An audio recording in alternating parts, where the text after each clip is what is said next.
بسم اللہ الرحمن الرحیم۔ السلام علیکم، میری آپ سبھی سے التجا ہے کہ ایک مرتبہ درود ابراہیمی پڑھ لیجیے گا۔ بسم اللہ الرحمن الرحیم۔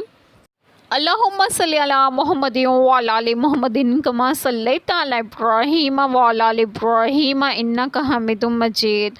اللہم بارک علی محمد وعلی آل محمد کما بارکت علی ابراہیم وعلی آل ابراہیم انک حمید مجید۔ بسم اللہ الرحمن الرحیم۔ اور یوں ہی ہم نے ان میں ایک کو دوسرے کے لیے فتنہ بنایا کہ مالدار کافر محتاج مسلمانوں کو دیکھ کر کہیں، کیا یہ ہیں جن پر اللہ نے احسان کیا ہم میں سے؟ کیا اللہ خوب نہیں جانتا حق ماننے والوں کو؟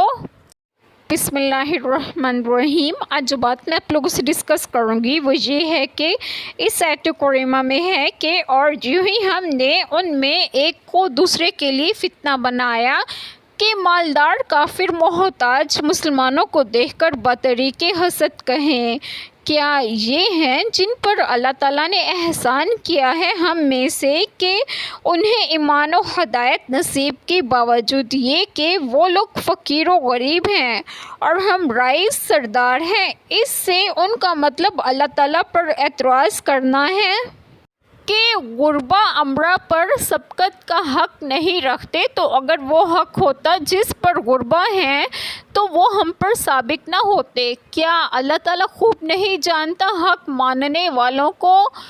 جیسا کہ معلوم ہے کہ ابتدا میں ایمان لانے والوں کی اکثریت کمزور مردوں، عورتوں، لونڈیوں اور غلاموں کی تھی، تو دولت مند بہت ہی کم تھے، اور یہی چیز کافر سرداروں کی آزمائش بن گئی۔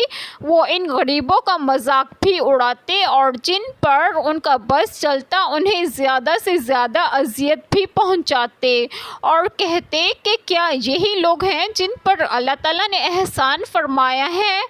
مقصد ان کا یہ تھا کہ ایمان اور اسلام اگر واقعی اللہ تعالیٰ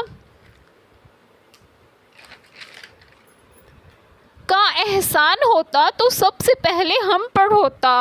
اب دیکھیں سورۃ احقاف آیت کریمہ 11۔ کیونکہ دنیاوی زندگی میں اس نے ہم کو برتری دی ہے، یعنی دولت مندوں کو غریبوں سے آزمایا ہے کہ ان کو ذلیل دیکھتے ہیں اور تعجب کرتے ہیں کہ یہ لائق ہیں اللہ تعالیٰ کے فضل و کرم کے، اور اللہ تعالیٰ دل دیکھتا ہے کہ اللہ تعالیٰ کا حق مانتے ہیں۔ دراصل اللہ تعالیٰ کے یہاں قدر و منزلت ہے تو انہی لوگوں کی جو اخلاص سے اللہ تعالیٰ کو شکر بجا لاتے ہیں، چاہے وہ کتنے ہی غریب یا محتاج ہوں۔ اللہ تعالیٰ کے نزدیک خالی دنیاوی حسب و نسب اور خوشحالی کی کوئی قدر نہیں، جیسا فرمایا ترجمہ، تم میں سے اللہ کے نزدیک زیادہ باعزت وہ آدمی ہے جو سب سے زیادہ پرہیزگار ہے۔ ایک چھوٹی سی دعا جو میں ضرور کروں گی کہ اللہ تعالیٰ ہم سب کے تمام گناہوں کو معاف فرمائیں اور ہمیں صراط مستقیم کی راہ پر گامزن کرے، اور آپ سب کی تمام جائز دعائیں قبول فرمائیں، اور جو لوگ بے اولاد ہیں انہیں ایک اور صالحین اولاد عطا فرمائیں، اور جو لوگ بیمار ہیں انہیں بھی صحت و تندرستگی عطا فرمائیں، اور آپ سب کو آپ کے گھروں میں خوش و خرم رکھیں اور صحت و تندرستگی بھی دیں۔ آمین۔ جزاک اللہ خیر۔